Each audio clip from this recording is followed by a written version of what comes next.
ലോകത്തെ വിലയേറിയ ലോഹമായതുകൊണ്ട് തന്നെ സ്വർണത്തിന് ഇന്നും നല്ല ഡിമാൻഡ് തന്നെയാണ്.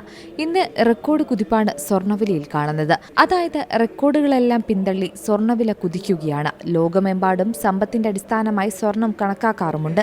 രാജ്യങ്ങൾ തങ്ങളുടെ സാമ്പത്തിക അടിത്തറ ഭദ്രമാക്കാറുള്ളത് സ്വർണം ശേഖരിച്ചുകൊണ്ടാണെന്നും പറയപ്പെടുന്നുണ്ട്. ഒരുപക്ഷെ ലോകത്ത് തന്നെ ഏറ്റവും കൂടുതൽ സ്വർണം ഉപയോഗിക്കുന്ന രാജ്യങ്ങളിലൊന്ന് ഇന്ത്യ തന്നെയായിരിക്കും. ഓരോ വർഷവും കോടിക്കണക്കിന് രൂപയുടെ സ്വർണമാണ് വിപണികളിൽ എത്തുന്നത്. അതിനാൽ തന്നെ ഇന്ത്യയിൽ വളരെ ഡിമാൻഡ് തന്നെയാണ് സ്വർണത്തിനുള്ളത്. ഇത്തരത്തിൽ ഡിമാൻഡുള്ള സ്വർണത്തിൽ ഇന്ത്യയിൽ ഇത്തരത്തിൽ സ്വർണ്ണ നിക്ഷേപമുള്ള ഒരു നദിയുള്ള കാര്യം നിങ്ങൾക്ക് അറിയാമോ? അതെ, 474 കിലോമീറ്റർ വ്യാപിച്ചു കിടക്കുന്ന ഈ നദിയെ സ്വർണ്ണക്കലവറ എന്നാണ് വിളിക്കുന്നത്. സുബർണരേഖ എന്നാണ് സ്വർണമൊഴുകുന്ന ഈ നദിയുടെ പേര്. സ്വർണത്തിന്റെ അരുവി എന്നാണ് ഈ പേര് അർത്ഥമാക്കുന്നത്.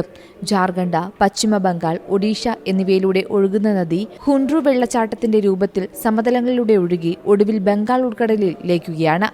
സുബർണരേഖ നദി മാത്രമല്ല, പോഷക നദിയായ ഘാർകാരി നദിയുടെ മണലിലും സ്വർണ്ണകണികകൾ കാണാം. ജാർഖണ്ഡിന്റെ തലസ്ഥാനമായ റാഞ്ചിയിൽ നിന്ന് 15 കിലോമീറ്റർ അകലെയാണ് റാണി ചുവാൻ എന്ന ഗ്രാമമുള്ളത്. ഈ ഗ്രാമത്തിന്റെ പ്രാന്തപ്രദേശത്ത് നിന്നാണ് സുബർണരേഖ നദി ഉത്ഭവിക്കുന്നത്. ഇവിടെ തുടങ്ങി 474 കിലോമീറ്റർ സഞ്ചരിച്ചാണ് സുബർണരേഖ ബംഗാൾ ഉൾക്കടലിൽ ചേരുന്നത്. ഒഡീഷയിലെ ബലേശ്വർ മേഖലയിലാണ് ഈ നദി കടലിലേക്ക് ഒഴുകിയെത്തുന്നത്. ശുദ്ധമായ സ്വർണം പലപ്പോഴും നദീതടത്തിൽ കണ്ടെത്തിയിട്ടുണ്ട്. എന്നാൽ നദിയിൽ സ്വർണം എങ്ങനെയാണ് എത്തുന്നതെന്ന് ഇതുവരെയായിട്ടും വ്യക്തമല്ല. നദി ഉത്ഭവിക്കുന്ന പർവ്വത പ്രദേശങ്ങളിൽ നിന്നും ഒഴുകിയെത്തുന്നവയാണിതെന്നും പറയപ്പെടുന്നുണ്ട്. അതേസമയം സുബർണരേഖയിലെ ഈ സ്വർണ്ണ സാന്നിധ്യത്തെപ്പറ്റി വ്യക്തമായ ഉത്തരം നൽകാൻ ഗവേഷകർക്ക് സാധിച്ചിട്ടില്ല. വലിയ തോതിലുള്ള ഖനനമോ സംസ്കരണമോ ഒന്നും തന്നെ ഈ നദിയിലെ സ്വർണത്തിന്റെ കാര്യത്തിൽ നടന്നിട്ടില്ല എന്ന് വേണമെങ്കിൽ പറയാം.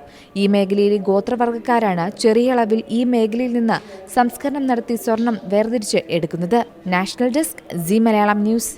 ഏറ്റവും പുതിയ വാർത്തകളും വിശേഷങ്ങളും വിരൽ തുമ്പിലറിയാൻ സി മലയാളം ന്യൂസ് എല്ലാ ഡിജിറ്റൽ പ്ലാറ്റ്ഫോമുകളിലും ലഭ്യം.